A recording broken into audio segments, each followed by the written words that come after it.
Alright, in this video I want to review how to use the application to practice blog.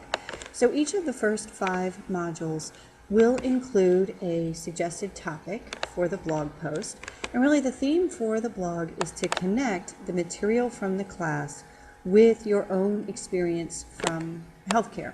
That might be your own professional experience or personal experience. So each of the first 5 weeks you will have a topic, but you are required to post a blog post for only 2 of the weeks, and so that's laid out here. You have to have first blog post up by the middle of week 3. Your second blog post will need to be up by the middle of week 5, and then over the entirety of the course you need to respond to 6 blog posts. Some of those will need to be done in the first half of the semester, others can be done at any point. In order to access the blog, what you will do is first review just very briefly what the topic is, and then you'll click here, and then this will take you to a list of all of the available blog topics. So for the first week it's about health behavior assessment, so you'll click on the blog title, and you can see I have more instructions here where it says blog instructions.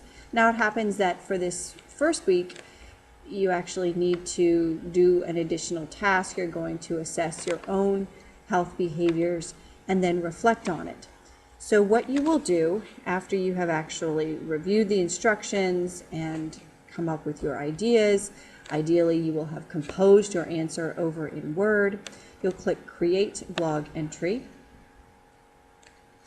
And then once this comes up, you'll have a title. Ideally your title should give the reader some indication of what you're going to be writing about.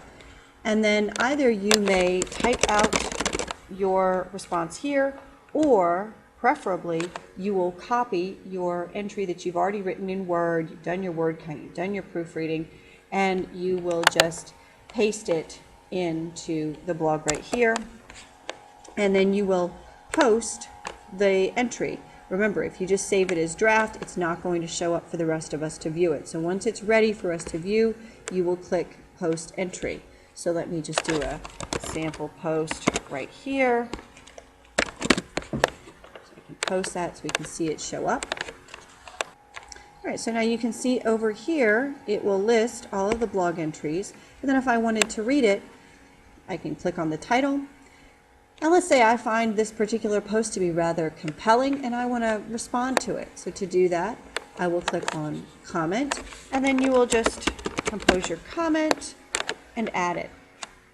Now, I encourage you to review other people's blogs. If you wrote a blog, review the comments that have been written to it, review other comments, because this is a really great way to learn not just about the material, but about how the material connects with clinical practice.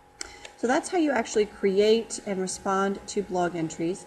Now in terms of what is expected of you, let's go back to getting started.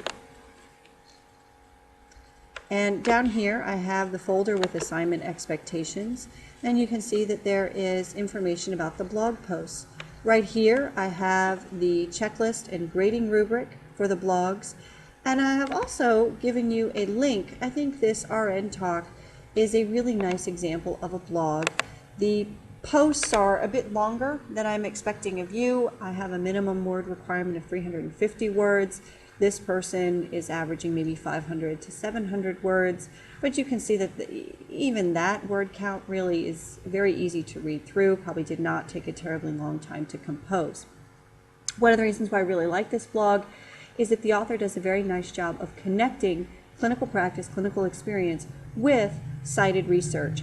And for you, what you'll be doing is connecting your clinical experiences with information that you have taken from the course, and perhaps also information that you are getting from maybe web-based research. So the goal is to make that connection, make the connection between course material and healthcare, and you will see once you open up that checklist and rubric that that's the theme in the grading rubric as well. This concludes this very brief review of how to do the blogs. Please contact me if you have any questions.